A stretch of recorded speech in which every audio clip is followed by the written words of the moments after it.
नमस्कार विद्यार्थियों। जैसा कि कल हम लोग पौनद्वितिका का पहला चरण पढ़े हैं और आज उसका दूसरा चरण पढ़ेंगे। और जैसा कि हम पुनरावृत्ति करना चाहेंगे कल के बारे में जो हमने पढ़ाया था, जैसा उसमें हमने बताया था आप लोगों को कि राधिका जी दुखी हैं और दुख में पवन को सोच रही हैं। पवन उनके पास पहुंचती है, हवा स्पर्श कर रही है और स्पर्श की वजह से वो अपने दुखों के बारे में उससे वर्णन कर रही हैं। और आज उसके आगे पवन से वो अपनी बातचीत कर रही हैं कि हे हवा, तू जा और मेरी जो व्यथा है या तू मेरी व्यथाओं या मेरे विरह को तू कैसे जा कर के भगवान श्री कृष्ण जी के पास पहुँचाएगी। और आज राधिका जी वह पवन से वार्तालाप कर रही हैं। किस प्रकार का वार्तालाप कर रही हैं, आइए देखते हैं। देखिए, संतापों को विपुल बढ़ता देख दुखिता हो। संतापों का अर्थ होता है विरह, विपुल माने अत्यधिक, बढ़ता देख दुखिता हो।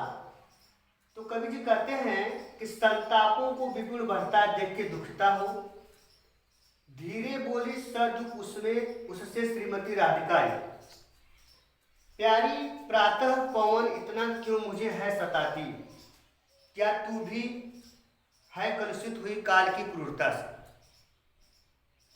संतापों को विपुल बढ़ता देख के दुखिता हो। संतापों का अर्थ है यहाँ पे विरह को विपुल माने अत्यधिक, बढ़ता देख के दुखिता हो। राधिका जी अपने विरह को अत्यधिक बढ़ते हुए देख करके दुखी होती हैं और धीरे बोली सदुख उससे श्रीमती राधिका। और राधिका जी उससे का तात्पर्य है पौनद्वितिका से। श्रीमती राधिका, राधिका जी उस पौनद्वितिका से मंद स्वर में कहती हैं।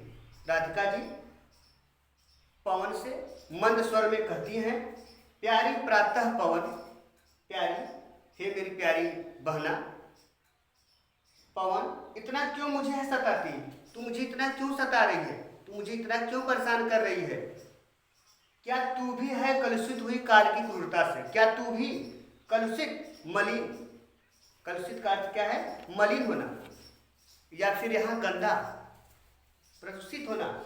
काल माने समय, क्रूरता माने निर्दयता। क्या तू भी कलुषित हो गई है, तू भी क्या हो गई है, मलिन हो गई है काल क्रूरता से, समय के निर्दयता से। क्या तुझे भी समय ने निर्दयी बना दिया है। इसके बारे में राधिका जी उस पवन से वार्तालाप कर रही हैं। अब अगला चरण मैं आप लोगों को अगली पंक्तियों में बता रहा हूं।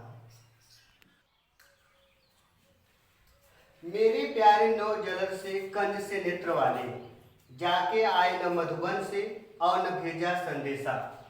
मैं रो रो के प्रिय विरह से बावली हो रही है, जाके मेरी सब दुख कथा श्याम को तू सुना दे। इन पंक्तियों में कवि जी का भाव है, राधिका जी का जो भाव है उसे स्पष्ट कर रहा हूँ। मेरे प्यारे नौ जलद, राधिका जी कहती हैं उस भगवान श्री कृष्ण जी के बारे में कि मेरे प्यारे नौ जलद, मेरे जो प्यारे हैं, जो मेरे प्रीतम हैं, जिसको मैं प्रेम करती हूँ। नौ जलद, नौ माने नया, जलद माने बादल, मेघ। मेरे प्यारे जो भगवान श्री कृष्ण जी हैं, जो सांवले रंग के हैं, बादलों के समान हैं। कंज से नेत्र वाले, कंज का अर्थ है कमल, नेत्र माने आंख, जिनकी आंखें क्या है, कमल के समान है। राधिका जी कहती हैं कि मेरे प्यारे नौ जलद से कंज से नेत्र वाले। राधिका जी का भाव है कि मेरे जो कमल के समान आंखों वाले और काले बादलों के समान दिखने वाले, नए बादलों के समान दिखने वाले, अर्थात सांवले रंग के दिखने वाले जो भगवान श्री कृष्ण जी हैं, वो कहाँ गए हैं, जाके आए न मधुबन से और न भेजा संदेशा। जो कहाँ चले गए हैं, मधुबन चले गए हैं। मधुबन का मतलब है मथुरा, जो मथुरा चले गए हैं। और न भेजा संदेशा, न वो आए हैं न ही उनका कोई संदेश आया है। मैं रो रो के प्रिय विरह से बावली हो रही हूँ। मैं उनके प्रिय विरह से, अपने प्रीतम से, अपने कंत से, अपने प्रेमी के विरह से, अर्थात भगवान श्री कृष्ण जी से के विरह से मैं उनके विरह में रो रो करके मैं बावली हो रही हूँ, पागल हो रही हूँ। जाके मेरी सब दुख कथा श्याम को तू सुना दे। हे प्यारी पवन, जा करके मेरी जो भी दुख है, दुख की जो कथा है, जो कहानी, जो व्यथा है, उसे तू जा करके श्याम अर्थात भगवान श्री कृष्ण जी को सुना दे, बता दे। राधिका जी का जो विरह है वह इन पंक्तियों में बता रही। अब इसके माध्यम से अगली पंक्तियों में राधिका जी उसे भेजने के लिए तैयारियां कर रही हैं, कैसे कैसे तू जाएगी।